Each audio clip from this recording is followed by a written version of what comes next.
Monsoon की बारिश शुरू होने के साथ ही हर साल की तरह मुंबई में जल जमाव की तस्वीरें सामने आने लगी हैं।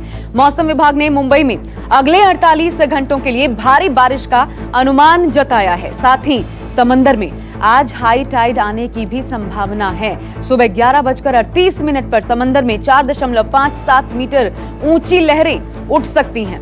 लिहाजा लोगों को समुद्र तट से दूर रहने की सलाह दी गई है। बारिश और इस हाई टाइड से माया नगरी में लोगों की मुसीबत बढ़ सकती है। हर साल मॉनसून में पानी पानी मुंबई हो जाती है। ठीक वैसे ही आसार इस बार भी बनते नजर आ रहे हैं, जब झमाझम बरसात का फोरकास्ट पहले ही मौसम विभाग की तरफ से किया जा चुका है। हाई टाइड को लेकर भी चेतावनी जारी की गई है। इंद्रजीत सिंह मेरे साथ मेरे सहयोगी जुड़ गए हैं, ये सीधा रुख करते हैं। इंद्रजीत, जो भारी बारिश और साथ ही हाई टाइड, दोनों स्थितियां कितनी चुनौतीपूर्ण हो सकती हैं मुंबई के लिए?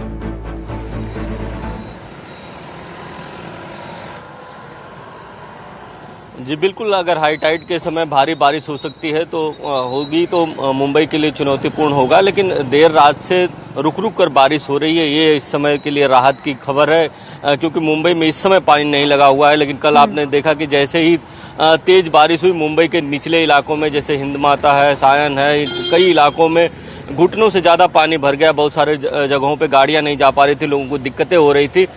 इसलिए आज लोगों को थोड़ा समुद्र के किनारे जाने से बचना चाहिए, क्योंकि 11:38 पर 4.5 मीटर से ज़्यादा का हाई टाइड है और करीब करीब लो टाइड का जो समय शुरू हो रहा है 5:30 बजे के बाद शुरू हो रहा है। और ऐसे में अगर तेज बारिश होती है, क्योंकि ऑरेंज अलर्ट है अभी 48 घंटे और ऑरेंज अलर्ट है, तो ऑरेंज अलर्ट के दौरान तेज बारिश हो सकती है, ऐसा मौसम विभाग ने अंदेशा जताया है। तो अगर इस दौरान तेज बारिश होती है तो मुंबई का जो पानी है समुद्र में नहीं निकलेगा और मुंबई के कई इलाकों में पानी भर जाएगा। यही कारण है कि हाई टाइड से मुंबई के लोग ज्यादा चिंतित हो जाते हैं और हाई टाइड के समय जब बारिश तेज हो तो चिंता और बढ़ जाती है। जब हाई टाइड होती है तो प्रशासन की तरफ से क्या समझे, क्या निर्देश होते हैं? जब ऑरेंज अलर्ट को लेकर भी पहले ही एहतियात बरतने की सलाह दी गई हो, तो इसमें निर्देश क्या क्या होते हैं प्रशासन की तरफ से?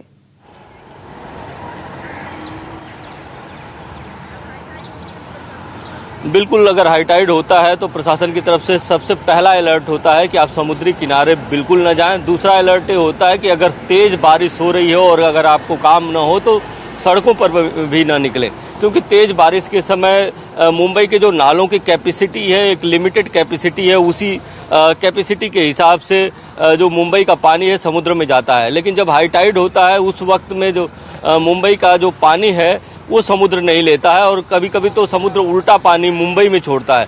ऐसी स्थिति में मुंबई में जो निचले इलाके हैं उनमें पानी भरने लगता है और कई बार देखा जाता है कि बहुत ज़्यादा पानी भर जाता है और लोगों को काफ़ी दिक्कतों का सामना करना पड़ता है। गाड़ियां डूब जाती हैं, ट्रेनें रुक जाती हैं।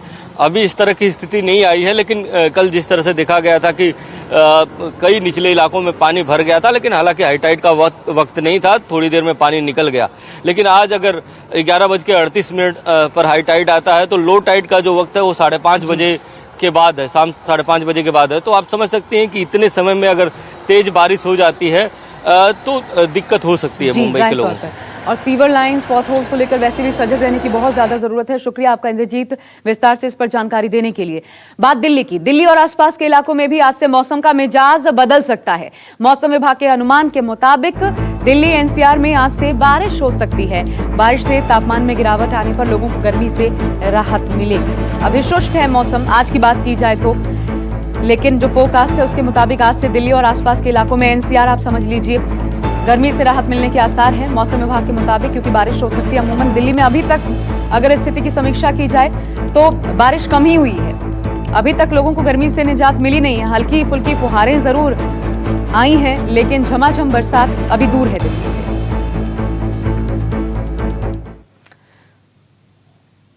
और चलिए अब बढ़ते हैं आगे। एक और बड़ी खबर इस बीच आपको बता दें। एक तरफ बारिश की आशंका, दूसरी तरफ भूकंप के झटके लगातार परेशानी का सबब बने हुए हैं। दिल्ली एनसीआर में कल एक बार फिर धरती हिली। कल शाम 7 बजे की ये घटना है। दिल्ली एनसीआर में लोगों ने फिर भूकंप के झटके महसूस किए और देखिए रिक्टर स्केल पर जो तीव्रता थी 4.7 आंकी गई और ऐसे में ये डर का सबब एक बार फिर बन गया दिल्ली वासियों के लिए।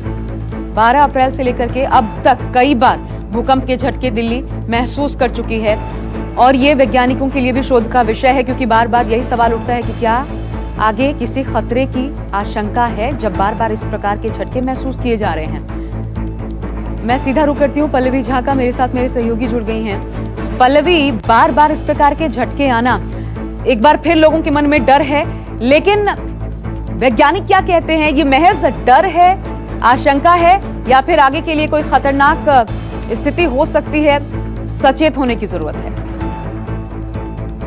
बिल्कुल आशा, देखिए जिस तरीके से लगातार हम बीते महीनों में देखें तो 10 से ज्यादा बार ही भूकंप के झटके महसूस या सुनने को मिले हैं, क्योंकि जब तीव्रता 4 से ऊपर होती है तो भूकंप के झटके साफ तौर पर महसूस होते हैं, लेकिन तीव्रता अगर 2 के आसपास हो तो उस वक्त इतना महसूस नहीं होता है। कल चूंकि रिक्टर स्केल पर 4.7 था और अलवर इसका केंद्र था, तो जाहिर तौर पर दिल्ली एनसीआर में झटके महसूस हुए और भी बाकी राज्यों में जो है झटके महसूस हुए। तो जाहिर तौर पर जो वैज्ञानिक हैं उनके लिए शोध का विषय जरूर है। हालांकि कुछ लोगों का कहना है, जो कुछ जानकार हैं वो ये कहते हैं कि जो स्ट्रेस एनर्जी है वो काफी बढ़ रही है, जिसकी वजह से इस तरीके के झटके महसूस हो रहे हैं। कुछ लोगों का ये कहना है कि धरती के अंदर इस तरीके के जो घर्षण है वो लगातार होते रहते हैं ताकि प्लेट्स जो है अपने आप को स्टेबल करें। लेकिन जिस तरीके से लगातार हम देख रहे हैं कि जो है भूकंप के झटके महसूस हो रहे हैं, आधिकारिक तौर पर तो नहीं लेकिन अनऑफिशियली ही इस बात पर जरूर चर्चा हो रही है कि आखिर क्यों इतनी बार भूकंप के झटके दिल्ली एनसीआर में लगातार देखने को मिल रहे हैं। एक चीज यहाँ पर यह भी जाननी होगी कि दिल्ली जो है वो वहां से एक फॉल्ट लाइन गुजरती है कांगड़ा के पास। चूंकि दिल्ली फॉल्ट लाइन से गुजरती है इसलिए थोड़ी सी भी घर्षण होती है, जो जानकार कहते हैं उससे भूकंप के झटके महसूस होते हैं। दूसरी अहम बात है कि दिल्ली एनसीआर सिस्मिक जोन 4 में है, तो इस तरीके की कई ऐसी चीजें हैं जिसकी वजह से हम लगातार देख रहे हैं कि दिल्ली एनसीआर में भूकंप के झटके हो रहे हैं। लेकिन जाहिर तौर पर जो आपका सवाल था कि क्या ये शोध का विषय है, बिल्कुल है, क्योंकि इतनी बार बीते महीनों में अभी तक का रिकॉर्ड नहीं रहा है कि इस तरीके से भूकंप के झटके महसूस किए गए हों। शुक्रिया आपका पल्लवी, विस्तार से इस पर बातचीत के लिए। और चलिए अब बात करते हैं यूपी की बेखौफ अपराधी हिस्ट्री शीटर विकास दुबे और चौबेपुर थाना क्षेत्र के बिकरू गांव में पुलिस की टीम पर हमले के मामले में विकास दुबे की जोर शोर से तलाश जारी है। इधर पुलिस कानपुर से लेकर लखनऊ और दूसरे जिलों में भी उसके कई ठिकानों पर ताबड़तोड़ छापा मार रही है। कानपुर के रसूलाबाद कस्बे में विकास दुबे के चाचा ब्रज किशोर दुबे के घर में तो लखनऊ के कृष्णा नगर स्थित विकास के मकान में पुलिस ने छापा मारा। उसकी तलाश में पुलिस और एसटीएफ की टीम के अलावा एसीपी कृष्णानगर और आलमबाग की टीम भी कार्रवाई में जुटी है। कानपुर कांड के बाद बुलंदशहर में भी सघन चेकिंग अभियान चलाया जा रहा है। हालांकि अभी तक विकास दुबे गिरफ्त में नहीं आया है। बिकरू गांव में गुरुवार रात हुए हमले में 8 पुलिसकर्मी शहीद हो गए थे और जल्द से जल्द इस अपराधी को ढूंढ निकालने की एक बड़ी चुनौती भी है पुलिस के सामने, क्योंकि अपने ही साथियों को 8 साथियों को पुलिसकर्मियों ने खोया है। जगह जगह पर कई टीमें छापेमार कार्रवाई कर रही हैं। अभी तक क्या हुआ है, चलिए सीधा रुख करते हैं। अशोक तिवारी मेरे साथ जुड़ गए हैं। अशोक, कितनी टीमें इस वक्त जांच में लगी हुई हैं? अभी तक क्या इंफॉर्मेशन सामने आए हैं? देखिए, दरअसल कानपुर के विकास दुबे का जो मामला है, इसमें खुद मुख्यमंत्री योगी आदित्यनाथ ने पुलिस अधिकारियों से बेहद नाराजगी जताई थी इस घटना के बाद, और उसके बाद कई टीमें गठित की गई थी आरोपी की गिरफ्तारी के लिए। तो फिलहाल अभी कानपुर स्तर पर अगर आप बात कीजिए तो कानपुर की क्राइम ब्रांच को इस पूरी घटनाक्रम में लगाया गया है। जो कानपुर की पुलिस है उसको भी इस पूरी घटनाक्रम में अलग से टीम बनाकर लगाया गया है। यूपी एसटीएफ को पूरी की घटनाक्रम की जांच का जिम्मा सौंपा गया है। और कल जब पूरा दिन वहां पर पुलिस अधिकारियों की गहमा गहमी रही, खुद यूपी के डीजीपी घटनास्थल पर गए, यूपी के एडीजी लॉ एंड ऑर्डर घटनास्थल पर गए। इसके अलावा मुख्यमंत्री योगी आदित्यनाथ ने पहुंचकर शहीद जो पुलिसकर्मी थे उनको श्रद्धांजलि अर्पित की। उसके बाद भी ये सख्त निर्देश दिए गए किसी भी तरह से जो मुख्य आरोपी है उसकी गिरफ्तारी की जाए। तो फिलहाल जो बिकरू गांव है उसके आसपास के गांव में और इसके अलावा कानपुर जनपद से जो अलग अलग जिले लगे हुए हैं जहां पर विकास दुबे का आना जाना था, वो पुलिस की पूछताछ के आधार पर अलग अलग जगहों पर फिलहाल छापेमारी की जा रही है। लेकिन अभी तक विकास दुबे जो मुख्य आरोपी है इस पूरी घटनाक्रम का, वो पुलिस की गिरफ्त से बाहर है। लेकिन पुलिस की तरफ से यह दावा किया जा रहा है कि कई टीमें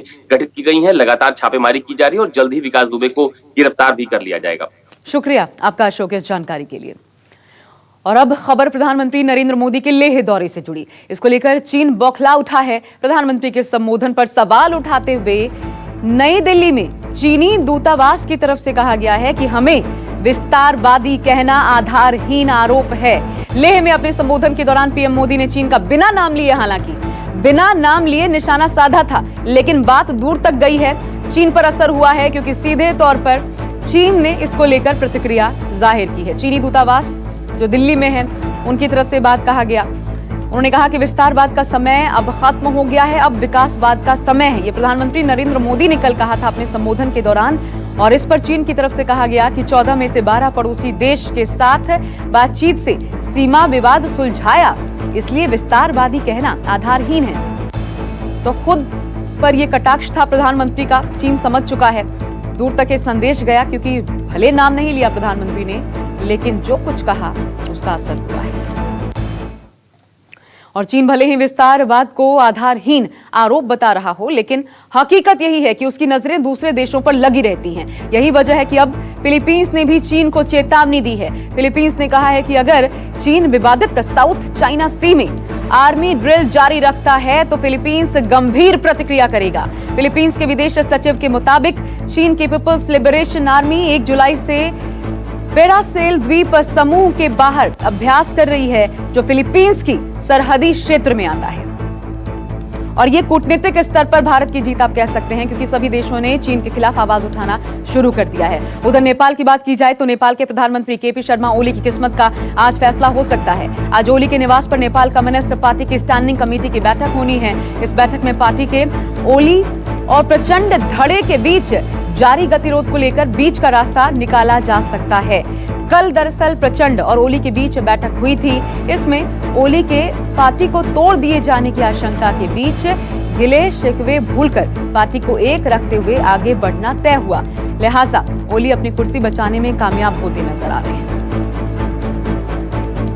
उधर जम्मू कश्मीर में आतंकियों की सफाई के अभियान को लेकर सूत्रों के हवाले से खबर सामने आई है। इसके मुताबिक सुरक्षा बलों ने जून महीने में 50 आतंकियों को मार गिराया, जबकि इस साल अब तक जनवरी महीने से अब तक बात की जाए तो 131 आतंकी ढेर किए जा चुके हैं। इसके अलावा पाकिस्तान की ओर से जून में 418 बार सीज फायर तोड़े जाने की भी खबर है। इस साल पाकिस्तान अब तक 2564 बार सीज फायर का उल्लंघन कर चुका है। इसका भारतीय जवानों ने भी मुंहतोड़ जवाब दिया। जून में जवाबी कार्रवाई में 11 पाकिस्तानी सैनिक मारे गए हैं, जबकि 46 घायल हुए। उधर पीओके और गिलगिट बाल्टिस्तान में तैनात 827 पाक सैनिकों के कोरोना पॉजिटिव पाए जाने की भी खबर है। बात प्रधानमंत्री नरेंद्र मोदी की, जो कि आज बौद्ध धम्म चक्र को लेकर होने वाले समारोह को संबोधित करेंगे। सुबह 9:30 बजे वीडियो कॉन्फ्रेंसिंग के जरिए उनका ये संबोधन होगा। संस्कृति मंत्रालय और अंतर्राष्ट्रीय बौद्ध परिसंघ आज धम्म चक्र दिवस के रूप में आषाढ़ पूर्णिमा मनाएगा। आपको बता दें कि ये दिन दुनिया भर के बौद्धों का धम्म चक्र प्रवर्तन या धम्म के चक्र के घूमने के दिवस के रूप में भी मनाया जाता है। साथ ही प्रधानमंत्री आज सेवा ही संगठन कार्यक्रम की भी समीक्षा करने वाले हैं। ये कार्यक्रम शाम 4:30 बजे होने वाला है और लॉकडाउन के दौरान बीजेपी के किए गए सेवा कार्यों की इसमें समीक्षा की जाएगी। लॉकडाउन में अच्छा काम करने वाले बीजेपी के कार्यकर्ताओं को प्रधानमंत्री संबोधित करेंगे। नमो ऐप और बीजेपी के सभी सोशल मीडिया प्लेटफॉर्म्स पर यह कार्यक्रम लाइव देखा जा सकेगा। और बात बिहार विधानसभा चुनाव की, इसको लेकर अब कांग्रेस भी कमर कस रही है। इसी सिलसिले में कल कांग्रेस के पूर्व अध्यक्ष राहुल गांधी ने बिहार से जुड़े पार्टी के नेताओं के साथ वर्चुअल बैठक की। इस बैठक में केसी वेणुगोपाल के अलावा बिहार कांग्रेस के प्रभारी शक्ति सिंह गोहिल, प्रभारी सचिव वीरेंद्र राठौड़, साथ ही एडवाइजरी कमेटी के 34 अन्य सदस्य शामिल थे। बैठक में राहुल गांधी ने कहा कि लाइक माइंडेड पार्टीज के साथ पॉजिटिव एजेंडा लेकर मैदान में उतरेंगे। बैठक में शामिल नेताओं ने गठबंधन को जल्द फाइनल कर उम्मीदवारों के नाम की घोषणा करने और नए युवा उम्मीदवारों को ज्यादा तवज्जो देने की मांग की।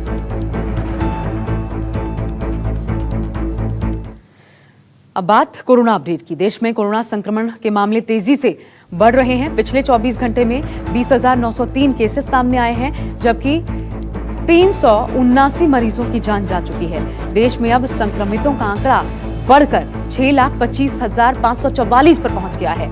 मृतकों की संख्या बढ़कर 18,213 हो गई है। आपको बता दें कि लगातार 11वें दिन कोरोना के 15,000 से ज्यादा मामले सामने आए हैं। 1 जून से लेकर के अब तक महामारी के मामलों में 4 लाख तक की बढ़ोतरी दर्ज की गई है। उधर महाराष्ट्र में कोरोना का कहर देखने को मिला है। एक दिन में सबसे ज्यादा 6,364 मरीज सामने आए हैं। पिछले 24 घंटे में 198 लोगों की मौत हो चुकी है। राज्य में अब संक्रमितों की संख्या बढ़कर 1,92,990 हो गई है। वहीं अब तक 8,376 लोगों की जान भी जा चुकी है। दिल्ली में पिछले 24 घंटे में 2,520 नए केसेस मिले हैं। दिल्ली में कोरोना मरीजों की कुल संख्या 94,695 हो गई है। बीते एक दिन में दिल्ली में 59 मरीजों की मौत भी हुई है। दिल्ली में अब तक 2,923 लोगों की जान जा चुकी है कुल मिलाकर। लेकिन 24 घंटे में 59 लोगों की मौत अपने आप में एक बड़ी चिंता का विषय है, जिसे रोकना प्राथमिकता है। नमस्कार, मैं हूं मानक गुप्ता। अगर आपको हमारा ये वीडियो पसंद आया हो तो इसे लाइक और शेयर जरूर करें। और हाँ, हमें सब्सक्राइब और फॉलो करना ना भूलें, ताकि आप देश और दुनिया की कोई खबर मिस ना करें। तो जुड़े रहिए हमारे साथ और देखते रहिए News 24।